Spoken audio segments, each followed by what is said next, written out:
Hey, so if TradingView is not loading for you, like the chart won't open, it keeps spinning, or the page just goes blank, that's actually pretty common. But don't worry, I'll show you how to fix it step by step.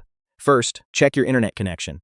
This might sound basic, but slow or unstable internet is the #1 reason TradingView doesn't load properly. Try switching Wi-Fi or reconnecting your network. Next, just refresh the page. And if that doesn't work, do a hard refresh. It forces the browser to reload everything fresh. Now, another common issue is cache data. So go to your browser settings, clear cache and cookies, then reload TradingView again. Browser extensions can also break the site, especially ad blockers or script blockers.